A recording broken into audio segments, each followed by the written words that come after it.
Bonjour tout le monde. Donc une petite vidéo aujourd'hui qui porte essentiellement sur la création des parois minces avec le logiciel Robot. Donc vous savez que dans les constructions métalliques, essentiellement dans les charpentes métalliques ou bien dans les bâtiments à usage industriel, les pannes par exemple et les listes de bardage les plus utilisées, c'est-à-dire les sections les plus utilisées sont les sections en C, en Z, ou bien en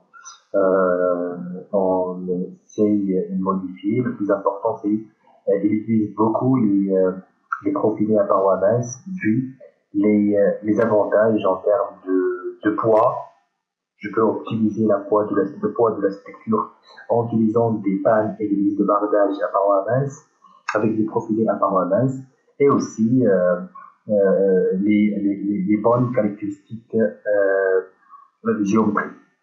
Donc, dans cette vidéo-là, je vais vous montrer comment on doit créer correctement une section à parois minces pour qu'on puisse utiliser ce profil-là ou bien cette nouvelle section dans la modélisation dans n'importe quel projet.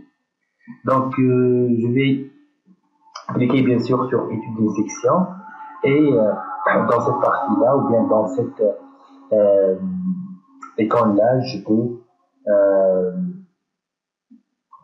définir n'importe quelle section que je vais utiliser dans notre modèle.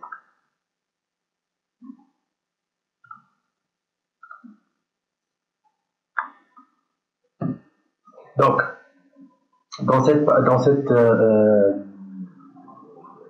école-là, comme je vous ai dit, l'objectif c'est de vous montrer comment on peut créer une section à parois minces.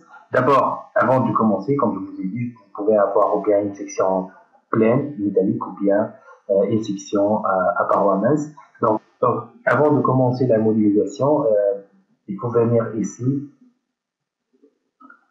pour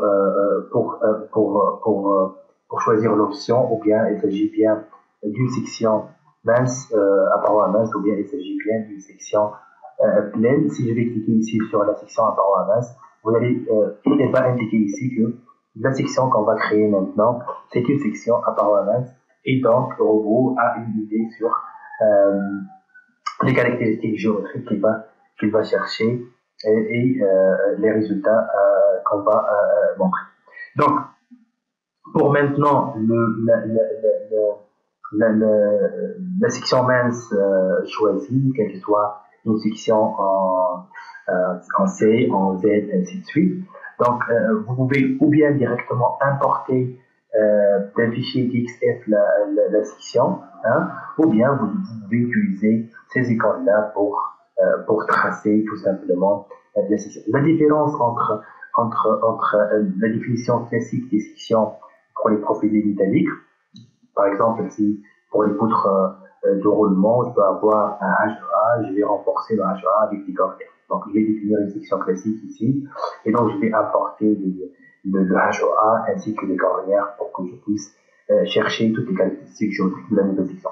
Dans le cas de la section à parois minces, je vais chercher uniquement l'axe neutre de la section transversale. Donc, je vais tracer avec polyline uniquement l'axe neutre de la section et je vais indiquer ici l'épaisseur de la section.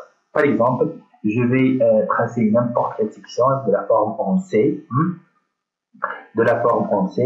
et je vais indiquer ici que l'épaisseur c'est une section dont l'épaisseur égale à 2 mm ou bien 0,2 cm. Donc, ce que j'ai besoin uniquement de tracer l'axe neutre de la section ou bien d'importer l'axe neutre de la section en indiquant bien sûr